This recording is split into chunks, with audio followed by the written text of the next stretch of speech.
Through ये सब चीजें, जिसके द्वारा ये सब चीजें चली। मेरा परिवार जो है, एक गांव है छोटा सा छुटमलपुर, सहारनपुर जिले में, वहां हम लोग रहते हैं। और मेरे पिताजी जो थे वो अपनी कम्युनिटी के लिए बार बार जो इस तरह कुछ चीजें बताते थे मुझे, जिससे कि मुझे लगा कि कहीं ना कहीं जाति के नाम पे इस देश में शोषण होता है। और ये लगातार, क्योंकि मैं बचपन से उनके साथ रहा, मेरी पढ़ाई जो है उनके साथ हुई, वो जहां मैं पढ़ता था वहीं वो हमारा निवास है, तो ये सब चीजें मुझे वहां देखने को मिली। वहां लगातार मेरी उनसे इस विषय में बातें होती थी। लेकिन 2013 से पहले जब उनको कैंसर हुआ और वो बीमार हो गए, तो मैं उनके साथ रहा, और सिर्फ हम दोनों के बीच कम्युनिटी को लेकर बातें होती थी। जिस तरह का माहौल उन्होंने अपने पूरे जीवन में देखा, वो 70 साल के होके हमारे बीच से गए, उन्होंने जो बातें मुझे बताई वो सब चीजें मैंने फील की, और मुझे महसूस हुआ कि कहीं ना कहीं देश में जाति के नाम पर अत्याचार होते हैं। लेकिन वो जो स्कूल था वहां जहां हम लोग पढ़ते थे, वहां ये सब चीजें हमने शुरू में नहीं देखी थी। लेकिन जैसे जैसे ये समय बढ़ता गया तो हमें महसूस हुआ कि वास्तविकता में सच्चाई है जो वो कहते थे, कि इस देश में जाति के नाम पर कहीं ना कहीं रोज हमारी बहनों के साथ, हमारे परिवारों के साथ बहुत सारे उत्पीड़न किए जाते हैं। उनकी आवाज जो है नहीं उठती, लेकिन ये होता है क्योंकि कुछ लोग जो है ना इस देश में हमें दबाने का काम करते हैं, तो ये सब चीजें चलती रहती हैं। तो आजाद साहब, अकेला यही कांड एक नहीं हुआ, इससे पहले भी बहुत सारे कांड हुए हैं। क्या कारण है कि उन कांड को लेकर कोई मूवमेंट जो है वो मूवमेंट क्यों नहीं बन पाई? ये जो सहारनपुर की जो घटना हुई है, इस घटना से पहले भी हम लोग ने कम से कम कई सौ प्रोटेस्ट जो है ना, कई सौ धरने हमने किए हैं, और हम लोग लगातार पिछले 5 या 6 साल से लगातार हम लोग काम कर रहे हैं। तो हमने ग्राउंड लेवल पे काम किया है, लोगों के बीच में जाके हम लोग अपनी छोटी छोटी बहनों को भीम आर्मी के माध्यम से हम लोग उन्हें गांव गांव जाके पढ़ाने का काम करते हैं। उन्हें शिक्षा के प्रति उनके एक अलग जगाते हैं कि शिक्षा बहुत जरूरी है। बाबा साहब कहते थे कि शिक्षा शेरनी का वो दूध है जो पिएगा वो दहाड़ेगा। तो हम बताते हैं कि शिक्षा क्या महत्व है इस देश में। हम ये भी बताते हैं सबको जाके कि भाई स्वाभिमान बहुत जरूरी है, अपने सम्मान की रक्षा कीजिए। और हम ये भी बताते हैं कि संविधान जो है ना, इस देश में ये देश जो है संविधान से चलता है, तो संविधान में जो चीजें लिखी हुई हैं उनसे उनको आपको पता होना चाहिए कि संवैधानिक अधिकार आपको मिले, कि आपके मौलिक अधिकार हैं। तो इसी वजह से सहारनपुर का जो आसपास का एरिया, चाहे वो हरियाणा से जुड़ा हुआ हो चाहे उत्तराखंड से जुड़ा हो, हमने वहां ग्राउंड लेवल पे काम करके लोगों को ये बातें समझाई। तो जब ये सहारनपुर वाला संघर्ष हुआ तो उसमें सपोर्ट जो है कम्युनिटी का बहुत ज्यादा था, क्योंकि वो जो घटना थी वो बहुत ही निंदनीय थी, बहुत ही दर्दनीय थी। एक ऐसा व्यवहार जो वहां हुआ है तो वो बहुत गलत था, उसका एक आक्रोश जो है वो पूरे समाज में बना हुआ था। जो कांड हुआ, लोगों ने जैसे नेट पे पढ़ा, किसी के फेसबुक पे पढ़ लिया या व्हाट्सएप पे पढ़ लिया, लेकिन वहां की जो सच्चाई है वो सच्चाई तो आप ही बता सकते हैं लोगों को, क्या सच्चाई है, क्या बैकग्राउंड है उसकी। तो मैं आपसे जानना चाहूंगा कि जो पूरे कांड की जो विस्तार पूर्वक जानकारी दीजिए, ताकि लोगों को सच्चाई मालूम पड़ सके किस कारण वो घटना घटी है। ये पूरी घटना जो है 20 अप्रैल से स्टार्ट होती है। 20 अप्रैल को सहारनपुर जो जिला है उसके सहारनपुर जिले से एक जो सांसद है वो बीजेपी के है, राघव लखनपाल शर्मा उनका नाम है। उन्होंने बिना परमिशन के, सरकार उनके फिर भी उन्होंने परमिशन नहीं ली, एक विवादित जगह सड़क दूधली, वहां वो बाबा साहब की शोभा यात्रा निकाल रहे थे। लेकिन वो शोभा यात्रा राजनीतिक शोभा यात्रा थी, क्योंकि उसमें बाबा साहब तो हमेशा से संघ के खिलाफ रहे, बाबा साहब तो भगवा आंदोलन के खिलाफ रहे, लेकिन वो जो शोभा यात्रा निकल रही थी उस शोभा यात्रा का गांव वालों को भी नहीं पता था। दूसरा, वो शोभा यात्रा भगवे झंडे लगा के निकल रही थी। उस शोभा यात्रा में बाबा साहब का कोई नारा नहीं लग रहा था, ना हमारे किसी महापुरुष, चाहे वो सतगुरु रविदास जी महाराज हो, वाल्मीकि महाराज, ज्योतिबा फुले हो, पेरियर साहब हो, बिरसा मुंडे हो या उधम सिंह हो, किसी का कोई नारा नहीं लग रहा था। वहां नारा जय श्री राम का लग रहा था।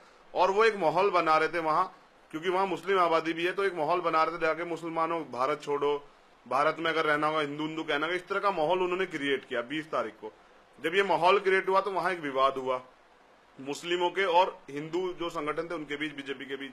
तो तब उस समय उन्होंने हमें फोन करके बुलाया वहां कि आप लोग यहाँ आ जाओ, और यहाँ विवाद हो गया बाबा साहब शोभा यात्रा को लेकर, क्योंकि हम उनके प्रोपगंडे को जान चुके थे।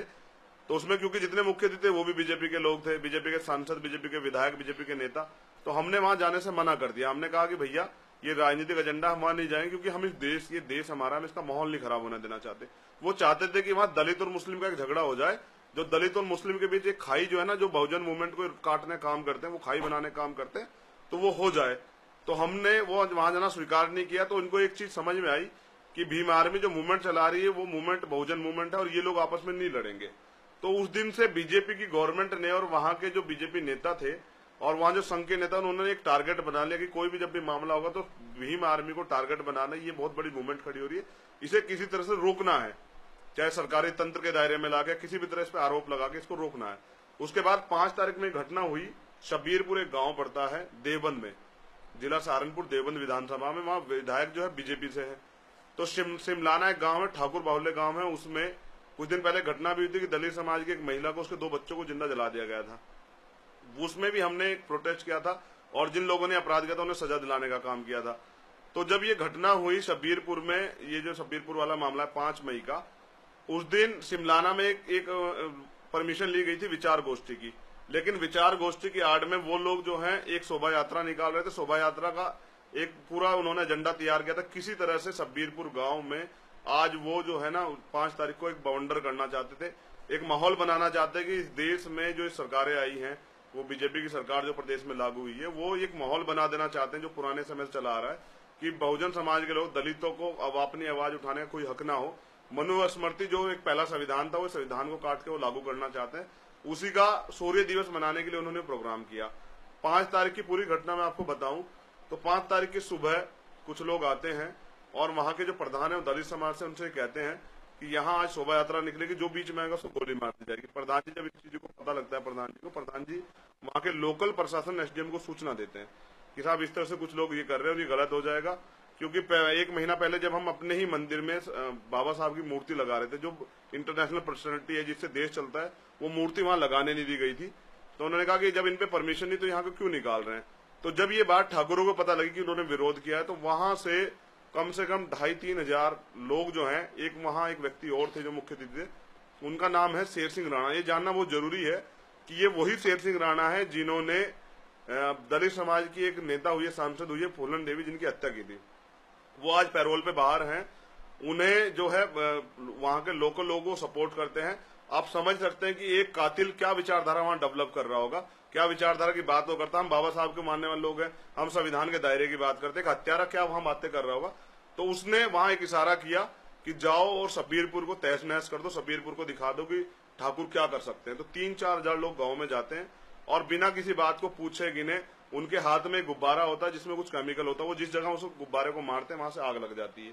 तो उनकी पूरी तैयारी थी, क्योंकि 1 मिनट में तो ऐसा हो नहीं सकता 1 घंटे में कि गुब्बारे इतने तैयार कर ले जाएं। फिर वो प्रत्येक घर में घुसते हैं कि घर में 100 लोग घुसते हैं, हमारी बहनों के साथ गलत व्यवहार करते हैं, हमारे भाइयों को तलवारों से काटते हैं, हमारे घरों में आग लगा देते हैं। एक पूरी तरह से प्री प्लानिंग जो चीजें होती है ना, पूरी तैयार करके एक घर भी दलितों का नहीं छोड़ा जाता, इसमें आग नहीं लगाई जाती। हमारी बहनें जो है, हमारी जवान बहनें भाग के अपनी जान बचाती खेतों में। और वीडियो वहां के कुछ वायरल हुई हैं, कुछ लोग बहनें हमारी भाग रही, पीछे पीछे ठाकुर लोग भाग रहे हैं। वहां का पुलिस प्रशासन वहां मौजूद है, डीएम वहां मौजूद है, एसएसपी वहां मौजूद है, डीआईजी वहां मौजूद है। उनके सामने नंगी तलवारें लेके हमारी बहनों के पीछे भागा जा रहा है। मुझे इतना लगा वो जब सब चीजें मुझे पता लगी कि क्या किस तरह का माहौल बन गया है। सरकार, हम पुलिस पे भरोसा करते हैं, पुलिस वहां मौजूद है, उसके मौजूदगी में हो रहा तो हम सुरक्षा की भावना किससे करें। तो ये 5 तारीख की घटना हुई जिसमें 15 लोग इंजर्ड हुए, 56 लोगों की दुकान घर जो जलाए गए, 25 दुकानें हमारी जलाई गई। गलती से उनका एक लड़का जिसका नाम सुमित है, जो जगह से भी नहीं, उससे 20 किलोमीटर दूर एक गांव का रसूलपुर टांग का, वो वहां मौजूद रहता है। वो किसी घर में आग लगाने जाता है, उनके लोग वो कुंडा बंद कर देते हैं, वो उसकी दम घुटने से मौत हो जाती है। लोकल प्रशासन सरकार के दबाव में उस घटना के कि ये जो मृत्यु हुई ये दलितों ने की है, 7 लोगों को हमारे 302 में जेल भेज देते हैं। जबकि जब पोस्टमार्टम रिपोर्ट आती है, मैं उसे पढ़ता हूं तो मैं डीएम से, एसएसपी से बात करता हूं कि आपने जो रिपोर्ट लिखी है उसमें लिखा हुआ कि पत्थर और गोली लगने से सुमित की डेथ हुई, लेकिन पोस्टमार्टम रिपोर्ट ये कह रही है कि दम घुटने से उसकी डेथ हुई है।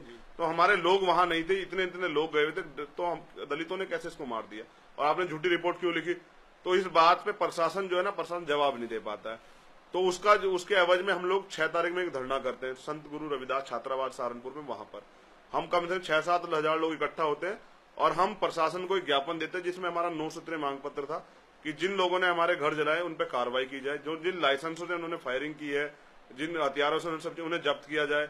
और वो 2,500-3 हजार लोग जो हिंदू शौर्य दिवस के नाम पे, महाराणा प्रताप के नाम पे जिन्होंने ये अमानवीय घटना की है और पूरे 25 किलोमीटर का एक एरिया इकट्ठा करके और उस पर जाति के नाम पे पूछ के लोगों को मारा गया है, तो ऐसे लोगों के खिलाफ सख्त से सख्त कार्रवाई की जाए। और जो लोग हमारे अस्पताल में उनका इलाज करवाया जाए, जो लोग जिनके घर जल गए उनको मुआवजा दिलाया जाए। तो ये सारी डिमांड जो है ना हम लोग रखते हैं उस दिन उसमें। तो 6 तारीख को ज्ञापन हम लोग दे देते हैं, उसमें हम 24 घंटे का समय देते हैं प्रशासन को कि 24 घंटे में वो तय करके बताए कि उन्होंने किन घटनाओं पे काम कर दिया और किन पे वो कब तक काम करेंगे। तो उसके एवज में 8 तारीख को उत्तर प्रदेश के डीजीपी और उत्तर प्रदेश के प्रमुख सचिव वहां पहुंचते हैं। तो मुझे वहां उनसे मिलने नहीं दिया जाता, क्योंकि हमने एक 10 सूत्रीय ज्ञापन फिर तैयार किया था जो हम डीजीपी को देना चाहते थे और राष्ट्रपति को देना चाहते थे डीजीपी के माध्यम से। उसमें लिखा हुआ था कि जब ये अधिकारी वहां मौजूद थे, इनकी मौजूदगी में सब चीजें हो रही थी, ऐसे अधिकारी हमारी सुरक्षा कैसे कर सकते हैं? तो ये सवाल निशान सरकार के ऊपर भी था। और ये जो जब पता लग गया कि उस लड़के की डेथ जो है ना वो दम घुटने से, फिर हमारे लोगों को जेल में क्यों भेजा गया, उन पे से वो संगीन धाराएं कम क्यों नहीं की जा रही है?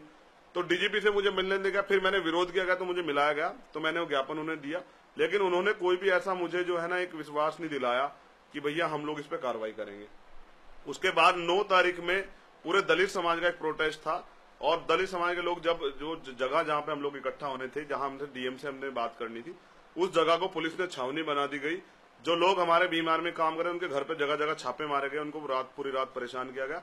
और जब हमारे लोग, हमने 300 क्विंटल गेहूं की व्यवस्था की थी, कुछ कपड़ों की कुछ पैसों की, कि ये जो है प्रशासन हमें वहां जाने नहीं दे रहा था, तो ये जो प्रशासन के माध्यम से हम लिखित में सब चीजें भेजेंगे कि वो जिम्मेदार लोगों को जिनको जरूरत है उनको पहुंच जाए। तो हमारा राशन भी हमें नहीं रखने गया, वो छावनी बना दी, जो हमारे बच्चे जा रहे उनको पीटा जा रहा था, उनकी मोटरसाइकिल छीनी जा रही थी। और जब हमने वहां से हटा के दूसरी जगह इकट्ठा किया शहर में, तो वहां पुलिस के साथ कुछ बजरंग दल और शिवसेना और हिंदू युवा वाहिनी के लोग वहां पहुंचे और हमारे लोगों को फायर भी की। हमारे निर्दोष लोग जो वहां पहुंचे हुए थे, जो पीड़ित थे, उनके साथ लाठीचार्ज भी किया, और हमारे लड़कों को उठा के पुलिस ने 19 लड़कों को हमारे जेल में गए थे, उनकी मोटरसाइकिल जब्त कर ली गई। तो मैंने एसएसपी को फोन किया, एसएसपी ने मेरा फोन नहीं उठाया। फिर मैंने एक अधिकारी को जो है फोन किया, मैंने उनसे कहा कि हम सामूहिक गिरफ्तारी देना चाहते हैं। हम चाहते हैं कि पूरे देश को पता लगे, पूरी दुनिया को पता लगे कि एक कम से कम 50-60 हजार जो लोग हैं सामूहिक गिरफ्तारी क्यों दे रहे हैं, भाई क्या कारण है हुआ कि इतने लोग गिरफ्तारी देनी पड़ी। तो जब हम ये बात कहते हैं तो प्रशासन डर जाता है, वो लगता है, वो सोचता है ये आवाज बहुत दूर जाएगी, तो वो हमारे लोगों को पुलिस लाइन जाने नहीं देता, उनको पीटता है। और फिर एक माहौल खराब होता है पूरे उसमें, जब लोगों को पता लगता है कि भाई हम पीड़ित हैं, हमें ही मारा जा रहा है, हमारी बात नहीं सुनी जा रही है, हमें धरना भी नहीं देने दिया जा रहा है, तो ये गलत है। तो कुछ उन्हीं के लोग उस भीड़ में घुस जाते हैं। जब हमारे लोग जो है वहाँ अपनी संवैधानिक दायरे में धरना कर रहे हैं, तो वो पुलिस के साथ हाथापाई करते हैं, कुछ गलत घटनाएं भी करते हैं। क्योंकि मीडिया जो है वहाँ की मीडिया जानती है सभी लोगों को।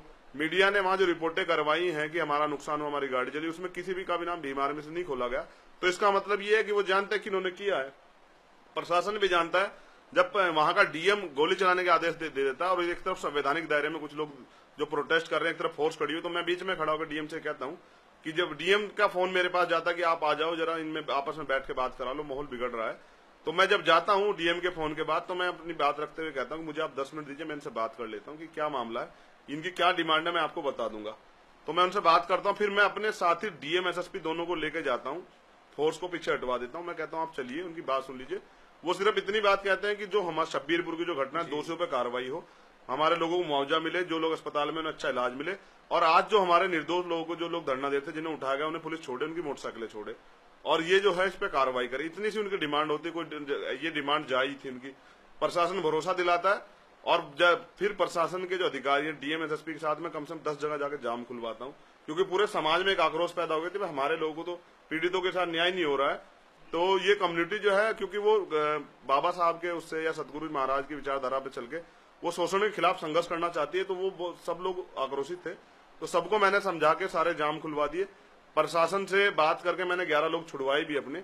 लेकिन फिर एक अचानक से कुछ फोन कॉल आए, उसके बाद एक माहौल बना कि मेरे खिलाफ भी और भीम आर्मी के जितने युवा कमांडर सब लोगों के खिलाफ, और दलित समाज के जो युवा चिन्हित कर करके जो लोग काम करने वाले सबके खिलाफ जो है ना गंभीर धाराओं में मुकदमे लिख दे गए, उनकी गिरफ्तारी करने लगी। 37 लोग पुलिस ने हमारे उठाए और 37 लोग गिरफ्तारी करी। मेरे घर पे पुलिस जाती है और मेरे घर वालों के साथ बदतमीजी करती है, मेरा सामान तोड़ देती है, मेरा लैपटॉप उठा लाती है, मेरे पैसे उठा लाती है, और मेरे घर वालों कह के आते हैं कि उसे नेता बनाएंगे, उसे करवाएंगे, अपनी कम्युनिटी की आवाज उठवाएंगे। इस तरह की चीजें जो ना पुलिस हमारे सभी लोगों के साथ करती है। तो ये सब चीजें हुई 9 तारीख में। और उसके बाद जो है 10 तारीख में मीडिया ने जो सब चीजें की हैं, मीडिया हमारा नहीं है, ब्राह्मणवादी मीडिया है। अगर हम दलितों पे इतना अत्याचार हुआ, 5 तारीख को हमारे इतने सब चीजें की गई हमारे खिलाफ, हमारे घर जलाए गए, उसे एक बार नहीं दिखाता मीडिया। लेकिन अगर हम शांति रूप से प्रोटेस्ट कर रहे हैं तो हमें विलन बना देता है, हमें आतंकवादी कहते हैं लोग, हमें नक्सली कहते हैं, हमें कहते हैं कि करोड़ों के बारे नारे कर ले, फर्जी संगठन बताते हैं, और फिर 2 दिन बाद उसे खुद ही खंडन करते हैं कि नहीं नक्सली कनेक्शन नहीं है, नहीं आतंकवादी नहीं है, नहीं फर्जी संगठन नहीं है, और काम करने वाला संगठन है। तो ये जो है पुलिस जो है ना दबाव में काम कर रही है वहाँ सरकार के, और ये जो है गलत है। इस तरह से तो न्याय से भरोसा उठ जाएगा लोगों का। और कुछ अकाउंट जो है ना, हमारे अकाउंट जो मदद के लिए हमारे जो लोग मदद करना चाहते हैं, जिन्हें हमने बताया कि शब्बीरपुरी घटना में जो पीड़ित है उनके लिए मदद की बात कर, वो अकाउंट में हमारे सीज कर दिए जाते हैं, जिससे हमें लगता है कि पुलिस जो है ना हमारी कमर तोड़ना चाहती है कि किसी भी तरह से ये लोग अपने लोगों के बीच में ना जा पाए। तो ये जो है 9 तारीख की जो घटना है, 9 तारीख तक की सारी घटना है। और अब साथ में अकाउंट की बात कर रही है सरकार, उसके बारे में आप क्या कहना चाहोगे? 23 तारीख को बहुजन समाज पार्टी के जो राष्ट्रीय अध्यक्ष बहन जी वहां पहुंची हैं, और वो जैसे वहां से निकली हैं तो वहां से जो निकलने के बाद चंदपुर एक गांव पड़ता है, वहां जो है हमारे समाज के लोग गाड़ियां रोक के और कम से कम एक इस तरह का एक मतलब बिल्कुल तैयार किया गया एक हमला किया, जिसमें हमारा एक भाई जो है गोली मार दी गई, जो मौके पे मर गया था, और हमारे 18-19 लोग जो गंभीर रूप से घायल है, तलवारों से हमारे लोग काटा गया। उस पर भी पुलिस ने कोई कार्रवाई नहीं की है, कोई जेन्युइन कार्रवाई जिसे कहते हैं वो भी नहीं की। हमारे लोग तड़पते रहे अस्पतालों में। जब हमारी टीम के लोग ही वहां पहुंचते हैं, वही लोग उन्हें अस्पतालों से अच्छे अस्पतालों में पहुंचाते हैं, क्योंकि सरकारी अस्पतालों में कितनी सुविधाएं सब लोग जानते हैं। तो ये सब चीजें जब होती है 23 तारीख में, फिर एक अफवाह चलाई जाती है कि भीम आर्मी पे तो करोड़ों रुपए का चंदा आया है, और पर्टिकुलर मेरे नाम से एक अफवाह चलती है कि 50 लाख रुपए जो दंगा कराने के मिले हैं। पहले तो वहां कोई दंगा नहीं हुआ, क्योंकि वो जब एक जातिगत लड़ाई थी, वो जब एक कम्युनिटी के ऊपर इस तरह का दबाव बनाती है तो उसके विरोध तो जरूर होना स्वाभाविक था। और जब हम बाबा साहब को पढ़ते, बाबा साहब कहते हैं कि संघर्ष जो है करना चाहिए शोषण के खिलाफ, तो हम तो सिर्फ संवैधानिक दायरे में सब चीजें कर रहे थे। तो वो एक अफवाह चली कि 50 लाख जो है मिले हैं, कुछ नेताओं से संपर्क है। तो वो 50 लाख का जब मैंने ब्यौरा निकलवाया, अपने अकाउंट है, मेरा अकाउंट नंबर मैं आप लोगों के माध्यम से पूरी दुनिया को बता देना चाहता हूँ, 200-692-911-27 मेरा अकाउंट नंबर है, 200-692-91127 चंद्रशेखर के नाम से अकाउंट है SBI का। उसमें कहते हैं कि 50 लाख रुपए गए। परसों जब मैंने उसकी डिटेल निकलवाई तो मुझे पता था कि 1000 रुपए के करीब समथिंग उसमें है, और वही उसमें निकले हैं। तो कुल मिला के ये जो चाहते हैं, इन्हें लग गया कि बहुजन मूवमेंट जो है ना बहुत बड़ी खड़ी होगी है, क्योंकि 21 तारीख में आपने देखा होगा कि जंतर मंतर पे पहली बार ऐसा हुआ है कि बिना राजनीतिक मूवमेंट के 4-5 लाख लोग पहुंचे हैं, और पूरे देश के लोग हैं वो। तो आज जो है संघ के लोग, बीजेपी के लोग, या जितने भी ब्राह्मणवादी व्यवस्था के लोग हैं, वो डर गए हैं कि इतना बड़ा मूवमेंट कैसे खड़ा हो गया है।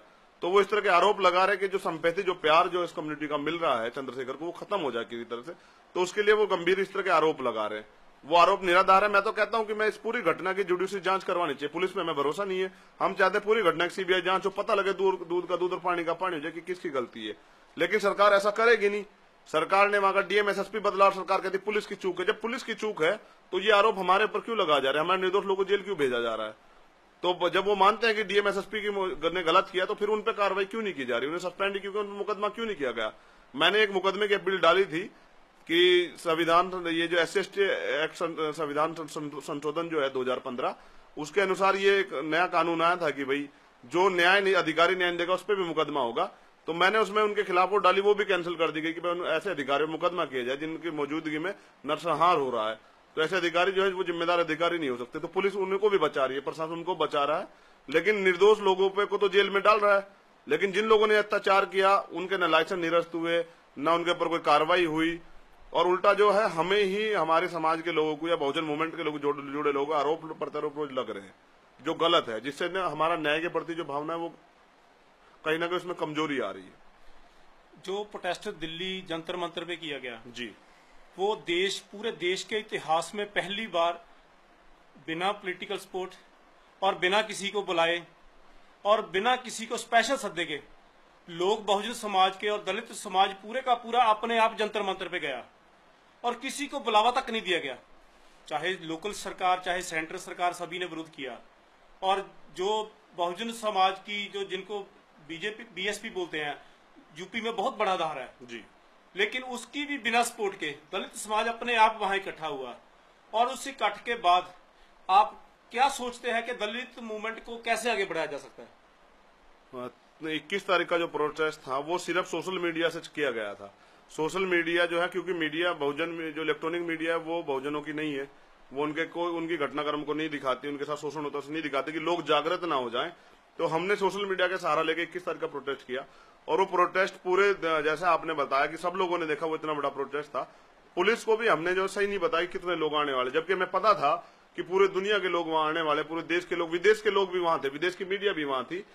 तो क्योंकि बाबा साहब जो है ना, बाबा साहब ने गांधी जी से एक बात कही थी कि मिस्टर गांधी 20वीं सदी आपकी और 21वीं हमारी होगी। तो बहुजन मूवमेंट और बाबा साहब की विचारधारा जो है ना फैल रही है लगातार।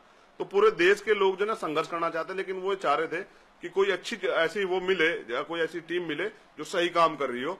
तो जब भीम आर्मी ने काम किया, वो पूरे देश ने देखा, तो उन्होंने सपोर्ट किया और वो सब लोग आए भी, और उन्होंने एक विश्वास भी दिखाया भीम आर्मी और चंद्रशेखर में। तो बस मैं ये कहना चाहता हूँ आप लोगों के माध्यम से कि ये जो विश्वास उन्होंने दिखाया है कि जब तक ये लड़ाई लड़ी जाएगी बहुजन मूवमेंट की, इसे हम राजनीतिक रूप से संघर्ष को लड़ते रहेंगे, क्योंकि राजनीतिक लोग जो हैं वो कहीं ना कहीं उनकी मजबूरियां रहती हैं, लेकिन सामाजिक लोगों की मजबूरी नहीं होती। और साहब काशीराम हमारे आदर्श हैं, बाबा साहब हमारे आदर्श हैं, सतगुरु रविदास जी महाराज हमारे आदर्श हैं, गुरु वाल्मीकि महाराज हमारे आदर्श हैं। तो जितने भी बहुजन मूवमेंट के संत महापुरुष सब आदर्श हैं, वो समानता की बात करते हैं। हम भी ये चाहते हैं कि इस देश में सब लोग रहें, लेकिन समान रूप से, वो किसी जाति के नाम पे किसी का शोषण ना किया जाए। और जो दबे कुचले लोग हैं जिन्होंने आज तक कई हजार सालों शोषण रहा, उनको जो है उनके अधिकार दिए जाएं, जो इस देश में संपत्ति से लेकर सब चीजें जो है उसमें जो है उनकी भागीदारी रखी जाए। तो ये संघर्ष है और ये मूवमेंट तब तक चलती रहेगी जब तक इस देश में बहुजन समाज को शासक बनाने का जो सपना बाबा साहब का या साहब काशीराम जब तक वो पूरा नहीं हो जाता, तब तक ये चलती रहेगी। और अब मैं लास्ट में आपसे एक छोटा सा सवाल पूछना चाहूंगा कि एजिटेशन दिल्ली में हो गई जी, उसके बाद आप पिछले कुछ 2-3 दिनों से पहले पंजाब से घूमकर अब वापस आए हैं जी। तो आपने पंजाब को ही क्यों चुना और पंजाब में आपको रिस्पांस कैसा मिला और क्या महसूस हुआ कि आप पहले पंजाब ही जाना चाहते हैं? पंजाब में देखिए, मैं जो हूँ सतगुरु रविदास जी महाराज में बहुत बड़ी आस्था रखता हूँ। तो वहां जैसे मैं गया, बहुत सारे लोगों से मैं मिला और इतना प्यार और इतना सम्मान और इतनी सब चीजें वहां से मिली कि मुझे लगा कि क्योंकि पंजाब जो है साहब काशीराम की जन्मभूमि है। तो साहब काशीराम जैसे मूवमेंट, जिन लोगों ने मूवमेंट चलाई, बाबा साहब भी यहाँ 2 दिन रहे हैं और हमारे जो सतगुरु हुए रविदास जी महाराज वो भी यहाँ रहे हैं। और यहाँ एक प्रेम है दलित समाज में, चाहे वाल्मीकि जाति के लोग हो, चाहे चमार जाति के लोग हो, या और भी शेड्यूल कास्ट की जितनी बिरादरियां बहुजन मूवमेंट के लोग, उनमें एक प्रेम है आपसी। तो सबसे पहले मैं साहब की धरती पे आना चाहता था, तो मैं यहीं से चाहता था कि यहीं से मूवमेंट खड़ी हो, क्योंकि हम लोग डरने वाले लोग नहीं है, क्योंकि हम समानता की लड़ाई लड़ रहे हैं। हम जो लड़ाई लड़ रहे हैं, आजादी की लड़ाई लड़ रहे हैं। तो हम जो है बाबा साहब के विचारधारा को आगे बढ़ा रहे हैं, तो हमें डरने की जरूरत नहीं है। उसमें अगर कुर्बानी भी जाती तो हम लोग तैयार है, लेकिन मूवमेंट को हम लोग रुकने नहीं देंगे। पंजाब जो है मूवमेंट का गढ़ है, यहाँ जगह जगह पे बहुत बड़े क्रांतिकारी लोग, उधम सिंह जैसे लोग पंजाब में पैदा हुए हैं। तो हम तो यहाँ, हमें भरोसा था कि यहाँ के लोगों का प्रेम मुझे मिलेगा, और वास्तविकता में घर जैसा प्रेम मिला और इतना सपोर्ट मिला, और एक जो ऐसा लगा कि हम जो है आज जो है पूरे देश में जो मूवमेंट खड़ी होने वाली, उसकी शुरुआत जो है पंजाब से ही होगी। बहुत बहुत धन्यवाद आपका, और आस करते हैं कि आप भीम आर्मी को लेकर बहुत बड़ी मूवमेंट जो है समाज में जागृति लाकर खड़ी करेंगे, और समाज पे जो अत्याचार होया उसकी समाप्ति का, उसका अंत भी आस करते हैं कि आप ही के हाथों होगा। तो ये आशा हम आपसे रखते हैं। और इसके विषय में बस इतना ही कहना चाहता हूँ, आज आपके माध्यम से मैं सब लोगों को बता देना चाहता हूँ कि अब दलित समाज इतना मजबूत हो चुका, बहुजन मूवमेंट जो है ना स्पेशली इतनी मजबूत हो चुकी है कि वो किसी भी हालत में शोषण नहीं सहेगी। तो जो लोग इस तरह के लोग हैं, जो गंदी मानसिकता रखते हैं, इस तरह की ओछी मानसिकता, वो अपनी जो इरादों को ना खत्म कर लें, जो उनके मन में ऐसे विचार उन्हें खत्म कर ले। अब ये कम्युनिटी अत्याचार नहीं सकेगी, जो जिस भाषा में समझेगा वो उसी भाषा में उसे समझा सकते हैं हम लोग। हम संविधान को भी मानते हैं, लेकिन हम ये भी मानते हैं, बाबा साहब ये कहते हैं कि शोषण सहते सहते अगर आप मर जाते हो तो आपकी आने वाली नस्लें गुलाम होती है। अगर आप शोषण के खिलाफ संघर्ष करते हैं, मरते हो, तो आपकी आने वाली नस्लें बदला लेती है। ये जो कम्युनिटी है, ये बहुत मजबूत कम्युनिटी है। इन्होंने पहले भी हिस्ट्रिया बनाई है, कोरेगांव का इतिहास भी इनसे जुड़ा हुआ है। ठीक है, बाबा साहब जैसे मिशनरी लोग भी आ रहे हैं, साहब जैसे लोग भी आ रहे हैं, उधम सिंह जैसे लोग भी आ रहे हैं। तो और ये साधु संतों की भी जन्मभूमि है पंजाब जो है, और ये मूवमेंट जो है साधु संतों से भी चलती है। तो बस मैं बता देना चाहता हूँ कि अब जो इस तरह के मानसिकता लोगों को अपनी विचारधारा बदल लें, क्योंकि अभी जिस देश के मूल निवासी इकट्ठा हो चुके हैं, अगर आप जिस भाषा में समझो उसी भाषा में समझाएंगे। लेकिन मैं चाहता हूं कि अगर सामाजिक समरसता आप लोग चाहते हैं, तो आप भी अपने विचारधारा बदल के हम लोगों के साथ रहिए, हमें कोई परेशानी नहीं है। लेकिन अगर आप गलत करोगे तो अब की बार बख्शिश आपकी नहीं की जाएगी, आपका इलाज किया जाएगा इस बार। अच्छा, बहुत बहुत धन्यवाद जी। जय भीम। जय भीम।